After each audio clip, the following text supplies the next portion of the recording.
ময়মনসিংহের ভালুকায় জবরদখল হওয়া লাউতি খাল উদ্ধার কার্যক্রম শুরু করেছে উপজেলা প্রশাসন। দখল করা দূষণে অস্তিত্ব সংকটে থাকা খালটি উদ্ধার করতে দুপুরে পৌর প্রশাসক সহকারী কমিশনার ভূমি ফারহান লাবিব জিসান এর নেতৃত্বে অভিযান চালিয়ে লাউতি খালের অংশবিশেষ উদ্ধার করা হয়।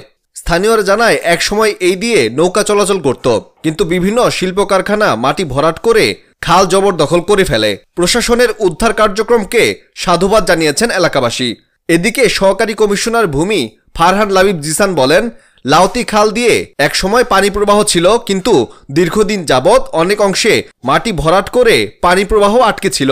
পানি প্রবাহ টিকিয়ে রাখতে স্থানীয় বাসিন্দাদের ভোগান্তি লাঘবে পৌর ও উপজেলা প্রশাসন উদ্যোগে উদ্ধার কাজ শুরু হয়েছে। খালের উপরে নাও যাইতো, আমরা ছোটবেলা দেখছি। হ্যাঁ, বর্মিতে নাও আইতো এই খালের উপরে। আমাদের মানে পূর্বপুরুষরা মানে ওনারা দেখছে আর কি, মানে আমরা দেখি নাই। মানে যারা বয়স্ক আছে এলাকার তারা দেখছে। না না না, আমরা দেখি নাই। এটা কোম্পানি একটু একটু করে আস্তে আস্তে বন্ধ করতে করতে বন্ধ হয়ে গেছে।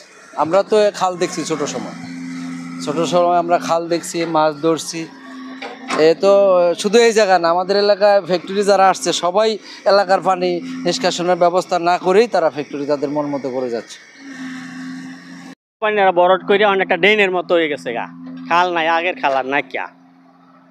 এই তো লাউতি খাল, যেটা এক সময় পানির একদম সুষ্ঠু একটা প্রবাহ ছিল, এটা দীর্ঘদিন ধরে পানি আটকে রাখার ফলে এখানকার যারা স্থানীয় লোকজন তারা দুর্ভোগে পড়ছে। তাদের অন্যদিকে রাস্তা ভরাট হয়ে গেছে। তারা আমাদের বিভিন্ন সময় অভিযোগ দিয়েছে এবং আমরা আমাদের যে রেকর্ড সেটা থেকে আমরা দেখি যে আসলেই এটার মানে অনেকাংশই ভরাট করে মাটি করে দিয়েছে আর কি। পানির স্বাভাবিক যে প্রবাহ সেটি বন্ধ করেছে।